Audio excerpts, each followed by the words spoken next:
everyone, and welcome to Meridian 2021. We're excited to have you join us from across the globe.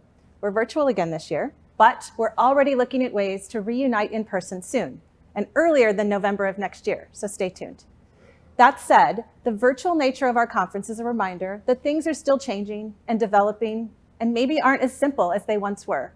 We're still living with a global pandemic that's had a disproportionate impact on the world's most vulnerable.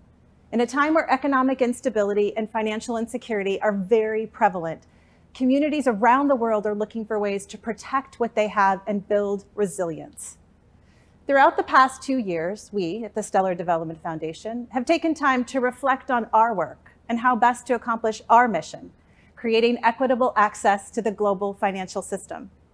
We recognize that it matters more now than ever. If 2020 knocked us off our feet, 2021 is the year we regained our balance and planted our feet on the ground, discovering new ways to help ideas flourish on the Stellar network and discovering new ways to nurture the Stellar ecosystem. This year required us to look around and ask what needed tending to and decide how to act. The reality is that despite the shared challenge of financial access and inclusion that spans the globe, there is no one-size-fits-all solution to this problem because each region of the world has its own values, its own culture, and its own set of rules. Building long-term solutions that tackle the issues comprehensively, responsibly, and sustainably is a huge undertaking, but it's possible. We just have to start at the roots. To grow and extend the roots of the Stellar network, we've remained focused on the 3 pillars of our roadmap to guide our work: supporting the robustness and usability of the Stellar network, helping Stellar to be the blockchain that people know and trust, and fostering sustainable Stellar use cases for cross-border payments. By making significant progress in what Stellar can offer, we helped local solutions scale their impact. First, let's start with one of the biggest developments on Stellar in 2021, Stellar USDC. At the beginning of the year, Circle's USDC stablecoin went live on the Stellar network. The impact of the world's fastest growing digital dollar currency entering the Stellar ecosystem was huge, with USDC immediately becoming a catalyst for growth for the ecosystem's fintechs, wallets, exchanges, and developers. They saw the potential to leverage the speed and low cost of the Stellar network to operate a global digital dollar and integrated Stellar USDC into their own products and services. Companies like Wire, a leading blockchain payments company, Stably, a fast-growing fintech, and Liquid and Bitso, 2 leading exchanges in Asia and Latin America, each led the way in leveraging USDC, and many more followed. And it was also this development that helped us forge the transformational relationship with MoneyGram International. A trusted leader in the financial services industry, MoneyGram was one of the first in the space to see the transformative power of blockchain. By integrating with the Stellar network and facilitating payments through Stellar USDC, MoneyGram will enable cash in and cash out in local currencies for consumers using USDC as the bridge between different currencies with near instant settlement. So what's the magic behind the alignment between MoneyGram and Stellar? Well, MoneyGram achieves their global reach through an agent network that is all local. They operate in more than 200 countries with over 400,000 agent offices in your local convenience stores, big box retailers, and so much more. All these agents have their feet on the ground and they know who their customers and regulators are. To be able to extend the reach of Stellar to this degree is truly extraordinary, introducing users directly to the network and the value that blockchain can provide.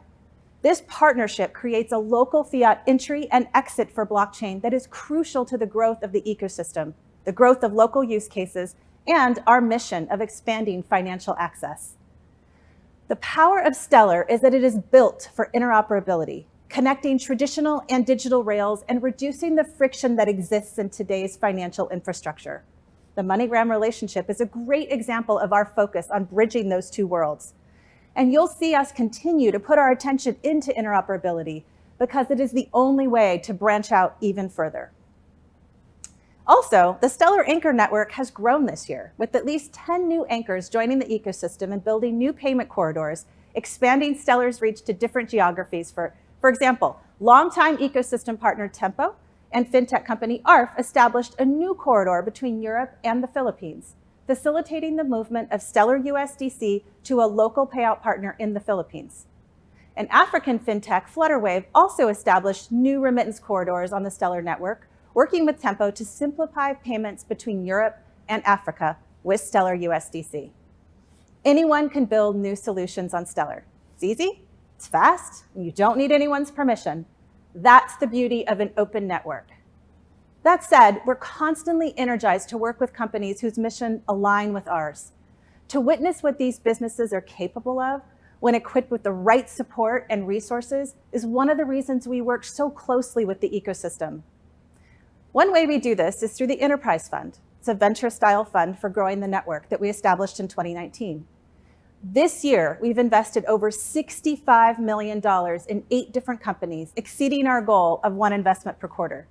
These investments expand access to financial services in emerging markets for people who need it most. I want to highlight our most recent investment in Tala, a mission-driven fintech building digital financial services for the next billion. They have a presence in Kenya, Mexico, India, and the Philippines. Tala has joined the Stellar ecosystem to build out their digital banking capabilities. Since their launch, they've delivered more than $2.7 billion in credit to over 6 million customers. And each day, more than 12,000 new users sign up for their services.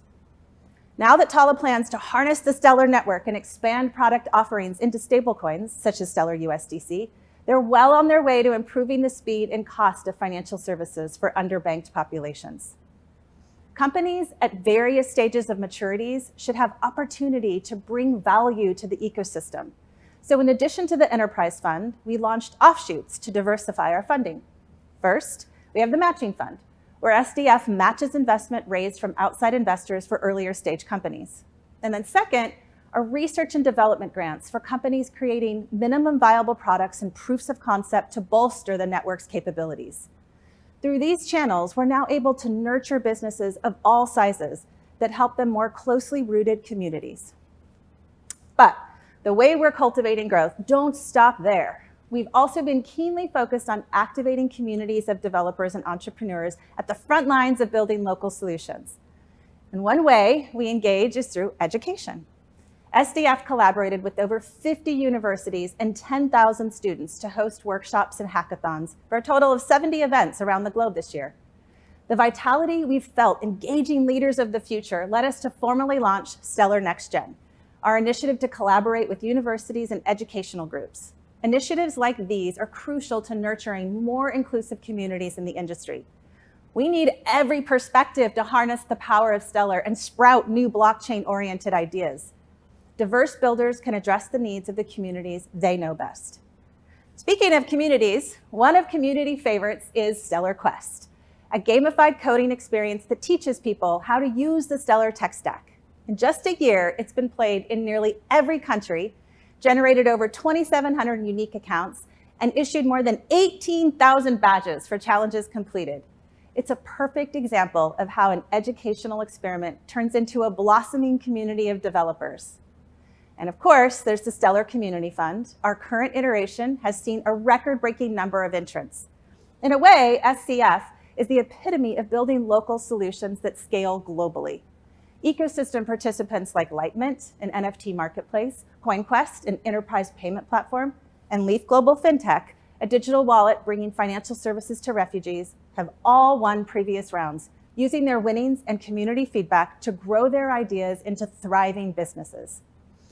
So when we step back to get a wider view of how this all comes together, it's clear the ecosystem is growing. But it wouldn't be where it is today without Stellar itself. As a technology, Stellar is ever evolving to better serve the needs of users. Earlier this year, Horizon 2.0, the API that enables interaction with the Stellar network, was released, introducing significant performance benefits that make running products and services on Stellar easier, well, some would say easier than ever. This upgrade allows businesses and developers to deploy Horizon with fewer resources and far greater flexibility. And of course, there was the introduction of the automated market maker functionality to Stellar. The top priority of ours in 2021 was improving liquidity. Because of our focus on cross-border payments, we want to optimize for quick and efficient asset conversion. So with the approval of Protocol 18, the validators added AMM functionality to Stellar, democratizing liquidity provision by making it an accessible, simple, and inclusive process. But to bring this functionality to the network fast, we collaborated with the ecosystem developers early and to ensure that the tools needed to build their products and services would be there. Developers started building their own user interfaces that became accessible at the same time the protocol upgrade was approved. Now, this was the first time we approached an upgrade in this way, and the energy and constant engagement we got from the ecosystem throughout the process was pretty electrifying. It brings us so much excitement for what the future holds for similar technical collaborations. Our industry captured attention in a new way this year, whether that's due to increased media coverage, online conversations, or a more crypto-curious public. It's clear we've gone mainstream. And while we all know that blockchain is creating better access to financial services, enabling more efficient cross-border payments, and driving economic opportunities, in broader circles, not everyone is familiar with the use case that blockchain is powering in the world. So that's why SDF has been proactively engaging with policymakers and regulators to advocate for the value that blockchain technology provides. We've ramped up our work and resources in this area to sow more seeds of awareness and grow trust with stakeholders in the policy realm. We do this not only for the benefit of the Stellar ecosystem, but for the larger industry. In the US, our policy team engaged with a wider coalition to advocate for fixing the unclear crypto tax provisions added to the bipartisan infrastructure deal. It's an ongoing effort, unfortunately. SDF gave input as an expert and advocate to inform this month's President's Working Group report on stablecoins. And we also made significant progress in demonstrating how well suited Stellar is for the issuance of CBDCs. We put out a white paper on the topic, and we're developing solutions in sandboxes. We've stayed engaged with international partners, helping ecosystem participants based in Nigeria navigate legislation passed earlier this year, continuing to support the development of the Ukraine's digital economy, and helping lead the World Economic Forum's report on navigating crypto regulation. The Stellar ecosystem's growth has been tremendous, and it's impacting so many people, some not even aware that they're benefiting from blockchain at all. Looking back on all the progress made in 2021, it cements this notion. Stellar is the soil, the foundation from which these local solutions sprout.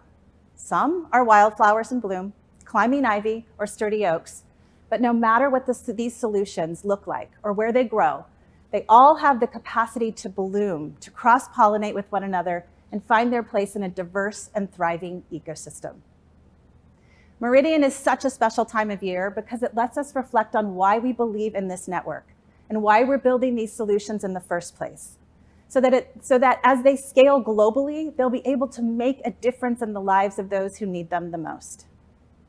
So with that, I'd like to welcome a group of SDF team members up for some Q&A so we can dive deeper into some of our work this year. So we're going to start with some introductions. And Candace, can you kick us off? Tell us who you are and what you do here at SDF. Hi, I'm Candace Kelly, and I am the general counsel here, so I have the privilege of leading our legal and policy teams, and I also get to sit next to one of our co-founders. Hi, I'm David Mazieres. I'm chief scientist, and I designed the Stellar Consensus Protocol. More recently, I've been thinking about how to design features that enable better scalability and easier use of Stellar. Hey, I'm Tomer Weller, VP Tech Strategy here at the SDF, and I'm thinking about the next steps for the Stellar stack. Hi, my name is Karen Chang, and I am VP of Engineering at Stellar. I lead product and engineering. I really love this metaphor of planting seeds and growing roots. And I've actually been here less than a year, so this is my first Meridian, and I'm super excited to join everybody. Awesome, team. Well, we've got some time to answer some questions. So, Tomer, you just said that you're the VP of Tech Strategy here at the SDF. We just promoted Tomer recently into that role, and you want to focus on the future technical needs of Stellar. And so what do we see that's not in the ecosystem or that's not on the Stellar network that told us that what we needed to do for the future? Well, the first thing to understand is that Stellar is doing great. It's a super robust network, it's super dependable, never misses a beat. And its interoperability allows for anchors around the world to introduce on-ramps really fast and efficiently. And MoneyGram is a great example for that. I think in a short month, MoneyGram moved from just signing a partnership agreement with us all the way to launching a functional pilot. So that's pretty amazing. With that said, there's a lot of financial innovation happening in our space. AMMs were a good start, and we need to figure out what are the next steps for this type of innovation and how they sit well with Stellar. The other thing is we're living in a multi-chain world. There are a lot of really interesting blockchains, a lot of solutions being built. We want to make sure that Stellar users have access to these other chains. We've always been about interoperability with traditional finance. Now we need to think about cryptocurrency. So I know we're not yet to 22, but what does this mean? Like the way that you've looked at the ecosystem needs with folks here and also outside, what does it mean for 2022? So I'm going to shamelessly plug my talk tomorrow that's going to talk about that exactly. With that said, some items that we're going to discuss is, first of all, we're introducing something called SpeedX into the Stellar protocol. SpeedX is an innovative DEX approach to doing batch trading. It really changes how trading works. It's work done by Jeff Ramsire, who's actually David's student in Stanford, and he's actually given a tech talk about it, and I highly recommend watching it. It's at meridian.stellar.org. So SpeedX is one thing. It's really going to help democratize access to liquidity pools. It's also going to help set us up for the scalability needs of the network. In addition, we are looking at bridges. So I said we need to expand interoperability in the cryptocurrency ecosystems. The way to do that is through trust minimized bridges. So we're looking at various solutions, both supporting ongoing ecosystem efforts like Flare and like Pendulum, who are also giving a talk in Meridian. I recommend checking that out. We're launching an internal task force in the SDF to allocate engineering resources to make sure that Stellar is a great network to build bridges on. And I'm also happy to announce that we're starting a new bounty program for developers, and the first bounty is going to be for building bridges. We're going to talk a bit more about that tomorrow. And obviously, we still need to keep Stellar the most robust network out there. Both Stellar Core and Horizon are doing great. We need to make sure that they enable the growth of the network, because we're seeing a lot of on-chain activity this past year. Yeah, no, it's pretty amazing, the amount of what we've seen, the growth this year, but also I think that the point about the bounty and the need for engagement outside and working more with the community, I think it's a really cool process for us. All right, Candace, lots of stuff in the policy and regulatory discussions this year. We've seen a lot of it out there. Some of it was met with positive critique from the ecosystem, the blockchain ecosystem as a whole, some of it not so much. What is our approach to this? So you're right, there's been a lot of activity and a lot more attention from policymakers and regulators. We started the year with Nigeria, the central bank, kind of having a knee-jerk reaction to a negative, what they perceived as a negative use case. I think there's still a lot of focus on these negative use cases from the policy and regulator perspective. So whether it's ransomware, terrorism financing, money laundering. And so those are all use cases. They all are risks that have to be addressed. But our approach is to bring forth the positive use cases and the real world solutions that this technology can bring and is already bringing.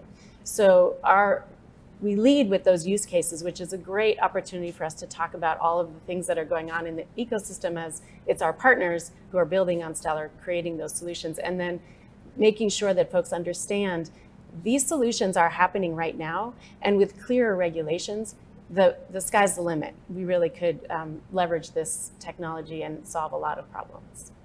It's so true. I hear so often all of these, the concerns around what the negative uses for blockchain. But I do think it's really interesting when you think about fiat and what happens with fiat, and there's no paper trail.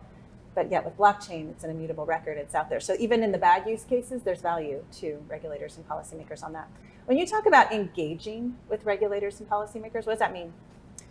Well, we have a multi-tiered approach. So we start with working with industry, and so we're very engaged with the Blockchain Association and the Digital Chamber and the World Economic Forum. So we want to make sure that we are speaking as part of the industry. We also put out a lot of information, starting with just things like our CBDC white paper to make sure that there's good accessible content. No offense, David, but your white paper is sometimes a little hard for some of us. And then any opportunity, for example, Senator Toomey called for proposals, and so we took that opportunity to send in a letter giving proposals about how to navigate the regulatory environment. And then good old-fashioned meetings, and luckily things are opening up more and we can have more and more in-person meetings, but just getting in and educating and making sure that we are closing that trust and knowledge gap that exists between the industry and governments. How hard is it to navigate this regulatory framework, or maybe in some cases lack of framework?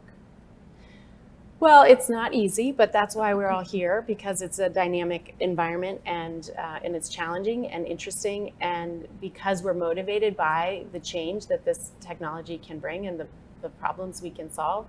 It's worth the challenge. And but yes, certainly, particularly in the United States, there's so many different agencies right now. There seems to be a little bit of a battle amongst the agencies about who's going to take control and who's going to have jurisdiction, and whether the agencies have enough tools, or if Congress has to give them those tools. But we're there and we're in the conversation as that is happening. So we have to remember that this is still, even though the blockchain, the Stellar Network started in 2014, it's still a very young industry, and I think that it's a very engaged industry with this process in trying to get to the right place. So it's a challenge, but it's great that we're in the conversation and helping to shape the future.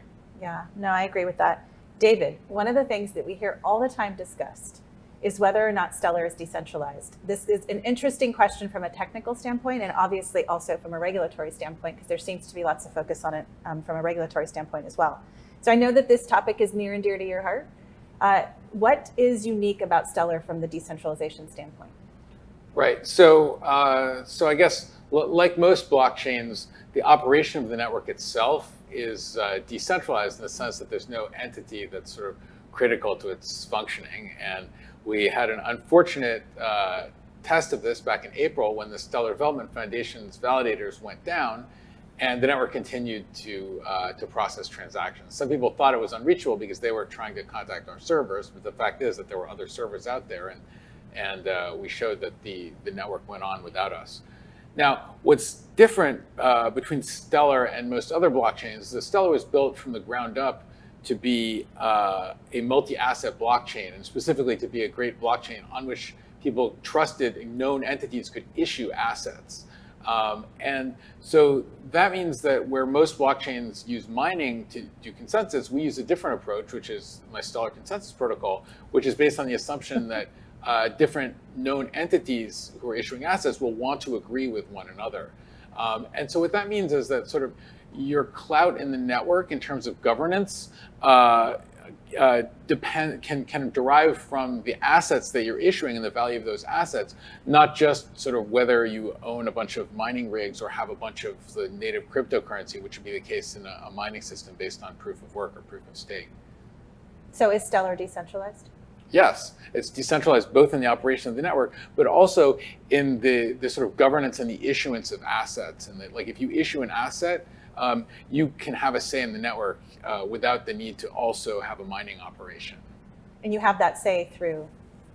You have that say through the ability to designate the validators that you pay attention to when you're redeeming assets, right? So if I were to issue, for example, a fiat-backed token on Stellar, I would give that token value by saying, hey, I'm willing to redeem this token. And if I say, well, and by the way, when you're sending it back to me to redeem, this is a server that I listen to, then anybody who cares about getting paid in this token is going to also listen to that server.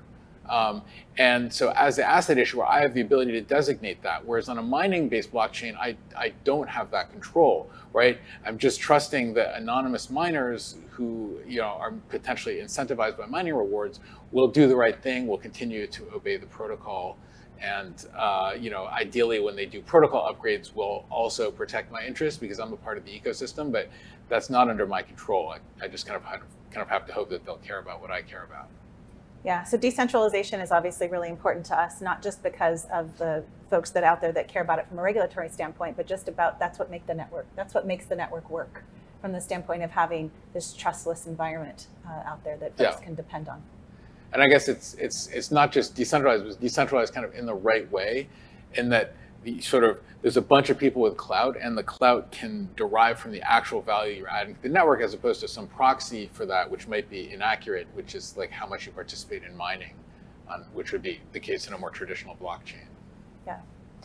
Karen, you talked about how you're fairly new, almost a year in. You're not new to fintech, but you are definitely new to blockchain. So what has it been like for you to step into this role, especially in the engineering side here at SDF? Yeah, I think what's really interesting is like my background has been working in the world of distributed systems with centralized financial applications and SaaS. So SaaS stands for software as service. And in that world, there's a lot of technical challenges around like real-time, low latency designs that need to support this concept of multi-tenancy. And so there's, security segregation, there's geographic distribution, there's the CAP theorem, which David knows a lot about, like making trade-offs between consistency, availability, and partitioning. And, usually you're trying to optimize for 2 out of the 3. So you can get consistency, but you may be trading off on availability. And certainly we have a point of view here with the Stellar Consensus Protocol. So I think like you take all of that complexity and then you bring it into the world of open source and decentralization, and it's kind of raising the bar in a sense, right? Because not only do you have to design the system to work across like multiple geographies, but you have multiple operators with different levels of skill. They're in different runtime environments, so they could be running virtual machines, they could be running Kubernetes, they could be on bare metal, they have different form factors. And so, being able to make something that's able to deliver on all of these consistency guarantees in such a hybrid world, I think is super fascinating. And it's definitely part of the challenge here in engineering. Sounds really easy, actually. Yeah. So in 2021, SDF was labeled as one of the great places to work. And it's not news to us internally, because we know that. But for you, what is it like for you, and what do you see as the value of being here at SDF? Yeah, I think, the diversity, equity, and inclusion story at SDF starts with the fact that we have a female CEO. And I did some research. With Fortune 500 companies, apparently only 8% of those companies have women leaders, which is abysmal.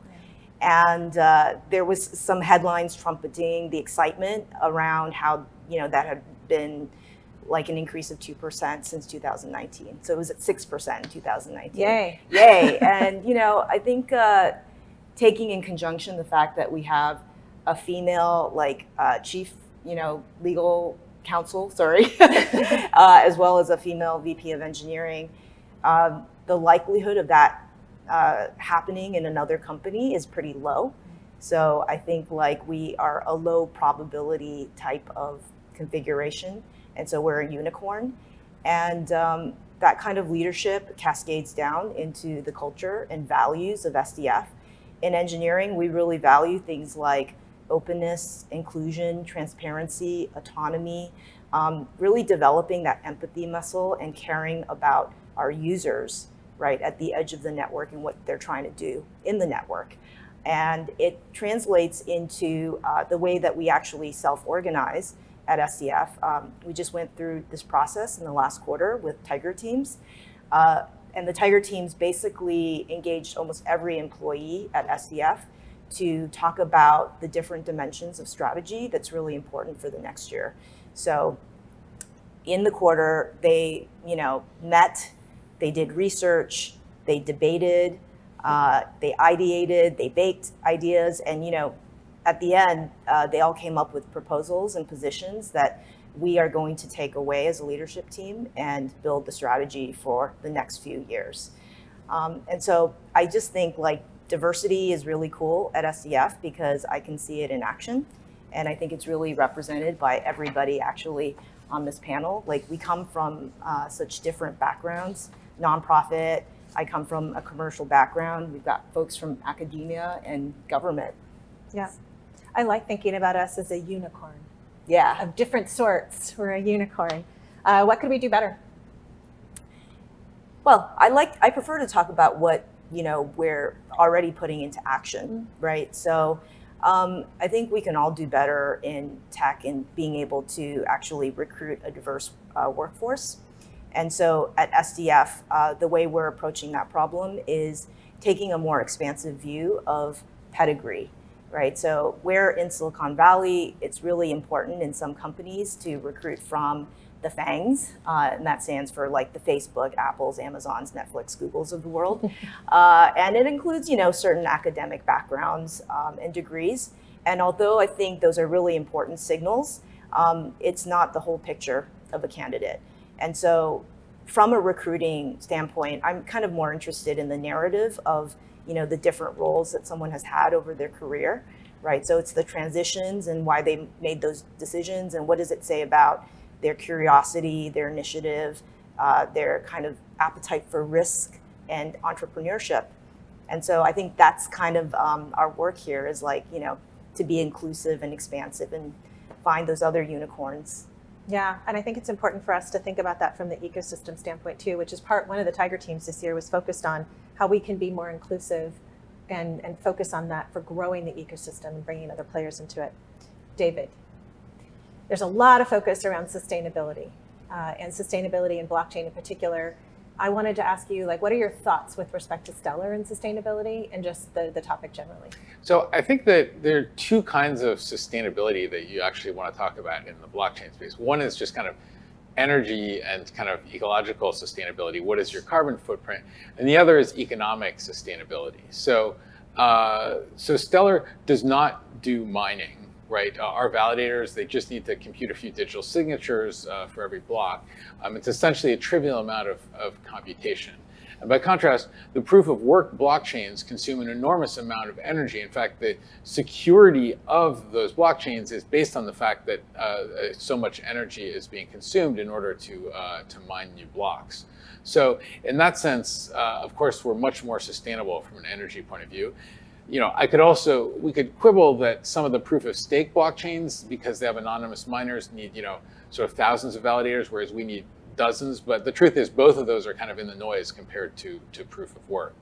So on the second type of sustainability, economic sustainability, you have to look at the fact that in a mining-based blockchain, the mining basically assumes a rational attacker model in which the people participating in mining are anonymous, and you have to somehow pay them rewards that are sufficient for them to avoid cheating in the system. And so that means either you need to create some new kind of currency out of thin air, basically like creating new Bitcoin or new ETH, or you need to have sufficient transaction fees that the miners are going to get those transaction fees and be incentivized to do the right thing. And the problem is that because the miners are anonymous, in order to incentivize people not to cheat, the greater the value of the economic activity happening on the blockchain, the greater the value of those mining rewards is going to need to be. And so as you start to grow, either you're going to have to create some new asset that's going to be worth, a good fraction of $1 trillion, but $1 trillion is starting to be a lot of money, so you're going to start diluting all the traditional assets like fiat currency, or you're going to need to impose like fairly hefty transaction fees.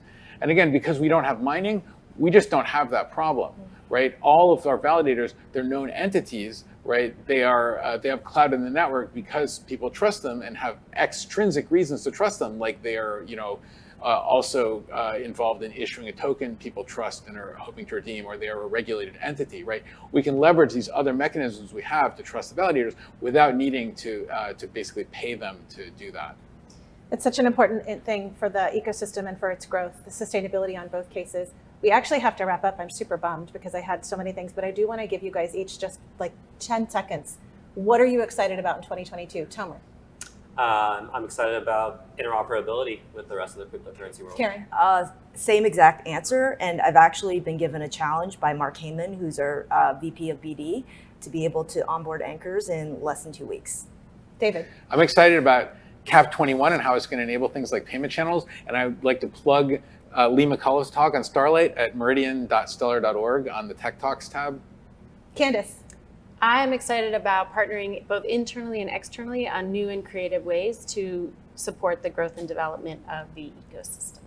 Well, I'm excited about working with all of you. It's rare when you get to work with people you like, respect, feel are amazing contributors to the ecosystem, and that's what we have here. And that's why it's easy to get up every day and to do this job. So thank you for being here.